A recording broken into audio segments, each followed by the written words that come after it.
everyone. Can you all hear me okay? Okay, perfect.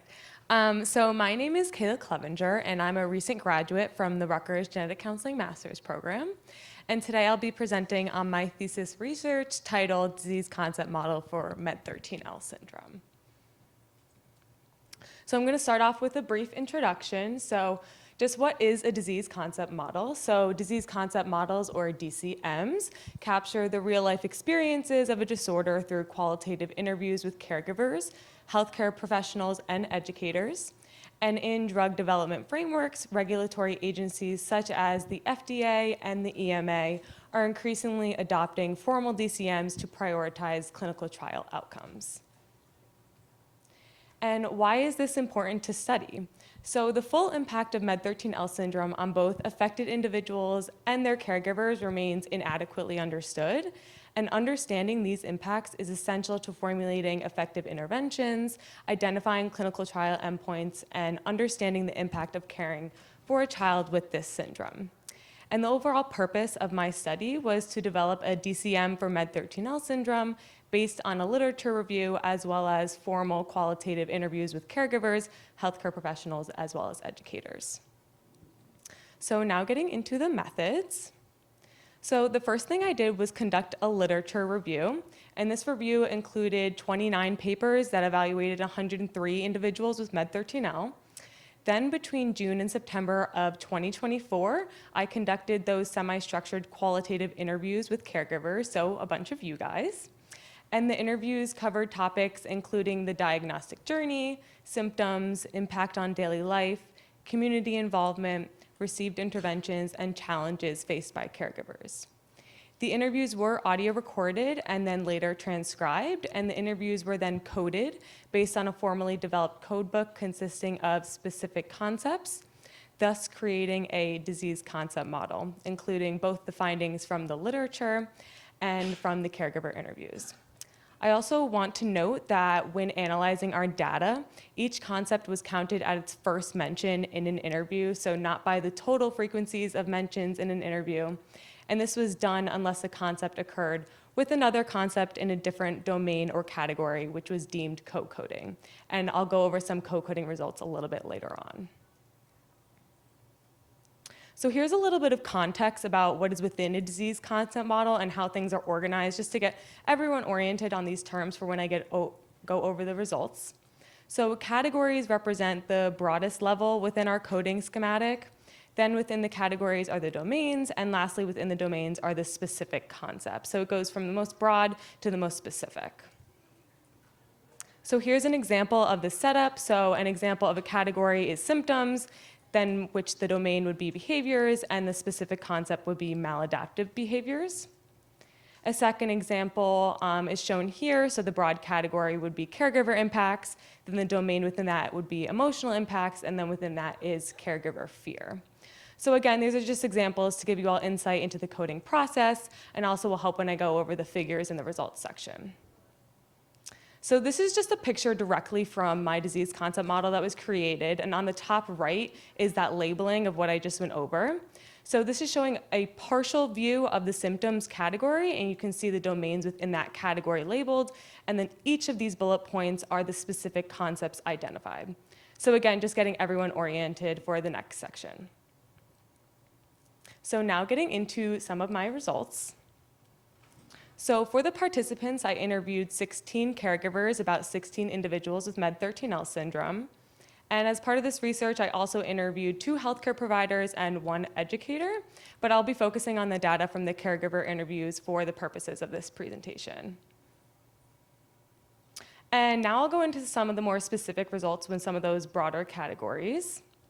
And we'll begin with the symptoms. So this is a tree map of the symptom domains reported by the caregivers. So some of the big takeaways from this figure are that all body systems were reported to be affected within caregiver interviews, with the behavior, cognition, motor, and neurological domains reported by all caregivers. So 16 out of 16 reported those domains. This highlights the importance of comprehensive multi-system assessments for individuals with MED13L, since you can see the broad range of symptom domains being affected. Now, this figure is showing the symptoms that were frequently reported within the caregiver interviews. So on the y-axis is the symptom-specific concepts reported, and then the x-axis is the amount of caregiver interviews they were mentioned in. The black bars are those mentioned in both the literature review and also reported by the caregivers, whereas the pink bars are those concepts only reported in the caregiver interviews. So there are some symptoms here that we would expect caregivers to discuss, such as global developmental delay, hypotonia, or speech delay. However, some new symptoms were discussed frequently in the interviews.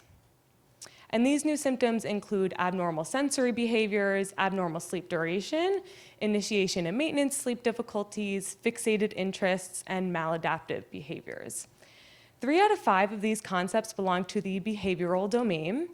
And the behavioral domain has some of our most important findings, as caregivers described many behaviors that were not previously seen in the literature.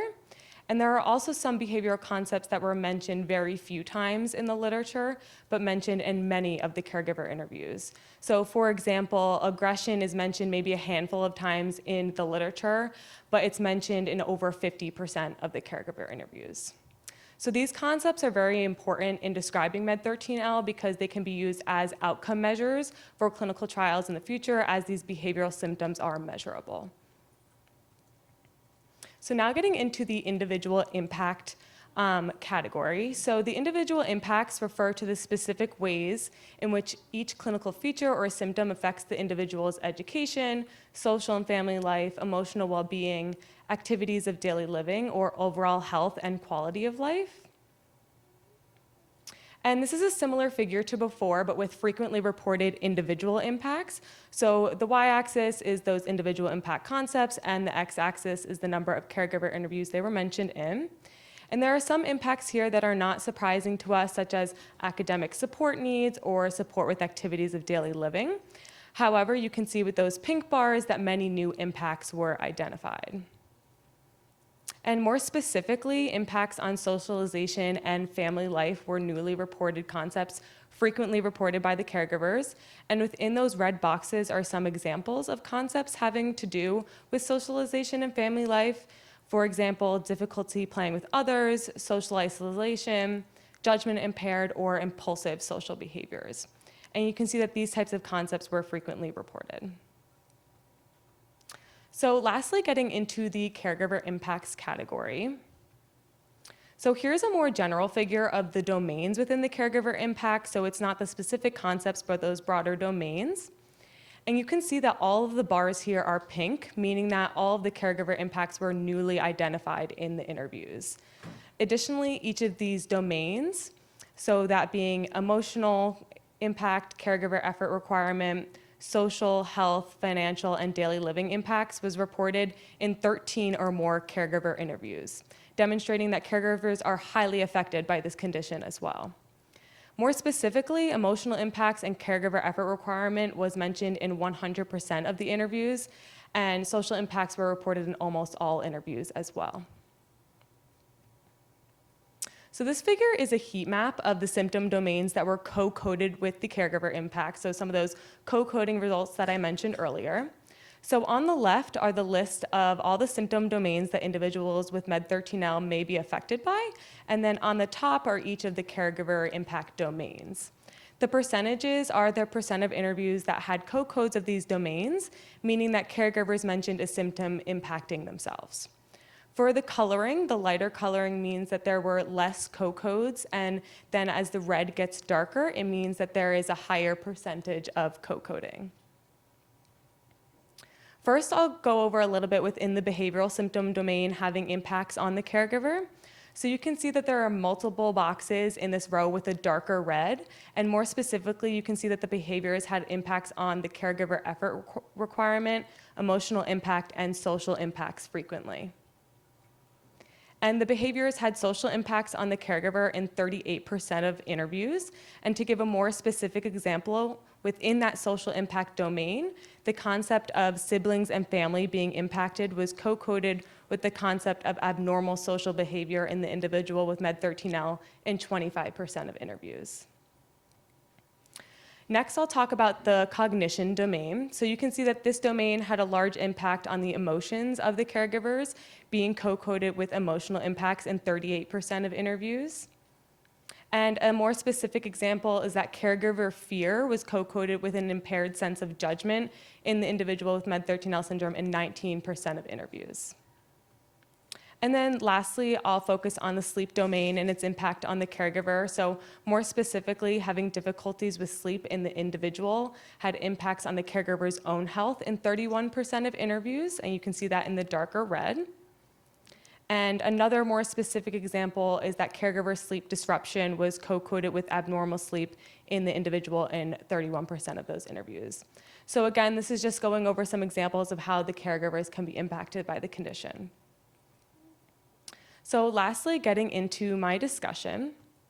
So overall, this study highlights the extensive range of symptoms of MED13L syndrome with many concepts newly identified in the caregiver interviews.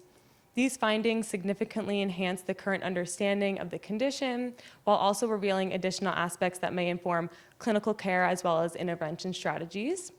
The identified symptoms highlight the importance of those comprehensive multi-system assessments for individuals with MED13L.